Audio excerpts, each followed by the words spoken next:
Hi friends, welcome to முதலீட்டு சிந்தனை with Karthik. Demat அக்கௌண்ட்டை பற்றி தெரிஞ்சுக்கணுமா? வாங்க பார்க்கலாம்.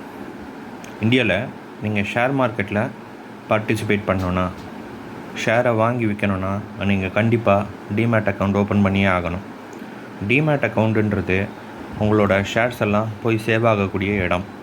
ட்ரேடிங் அக்கௌண்ட்டுன்றது நீங்கள் டெய்லி ஷேரை வாங்கவும் விற்கவும் உங்களுக்கு ஹெல்ப் பண்ணக்கூடிய ஒரு மீடியம்.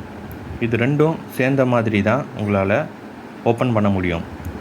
டிமேட் அக்கௌண்ட் ஓப்பன் பண்ணுறதுக்கு ஸ்டாக் புரோக்கர்ஸ் அல்லது டெபாசிட்ரி பார்ட்டிசிபெண்ட்ஸ்ன்னு சொல்லுவாங்க, டிபி. அவங்க உங்களுக்கு ஹெல்ப் பண்ணுவாங்க. அதாவது செரோதா மாதிரியோ, ஷேர்கான் மாதிரி, ஐசிசி டைரக்ட், இவங்க எல்லாரையுமே டிபி அப்படின்னு சொல்லலாம். இவங்க வந்துட்டு என்எஸ்டிஎல், சிடிஎஸ்எல்னு 2 டெபாசிட்ரி இருக்குது இந்தியாவில். அவங்களையும் உங்களையும் கனெக்ட் பண்ணுற ஒரு பிரிட்ஜ் மாதிரி ஆக்ட் பண்ணுவாங்க இந்த டிபிஸ்.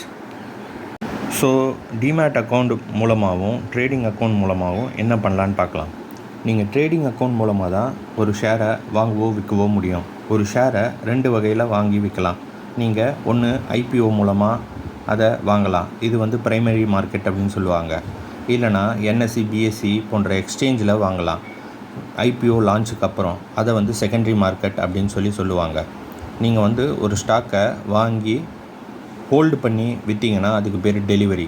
வாங்கி அன்றைக்கே நீங்கள் விற்றீங்கன்னா அதுக்கு பேர் இன்ட்ராடே ட்ரேடிங்.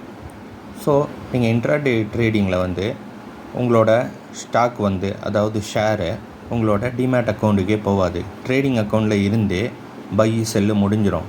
நீங்கள் எதை வாங்கி வச்சு விற்கிறீங்களோ அது மட்டும்தான் உங்களோட ட்ரேடிங் அக்கௌண்ட்டுக்கு போய் சேவ் ஆகும். ஸோ ஈக்விட்டி மார்க்கெட்டில் இன்வெஸ்ட் பண்ணணுமா, டிமேட் அக்கௌண்ட் ஓப்பன் பண்ணணுமா, ஸ்க்ரீனில் தெரிகிற 9600799794 டிமேட் அப்படின்னு பிங் பண்ணுங்கள். மேலும் இது போன்ற தகவல்களுக்கு ஃபாலோ முதலீட்டு சிந்தனை. Thank you friends.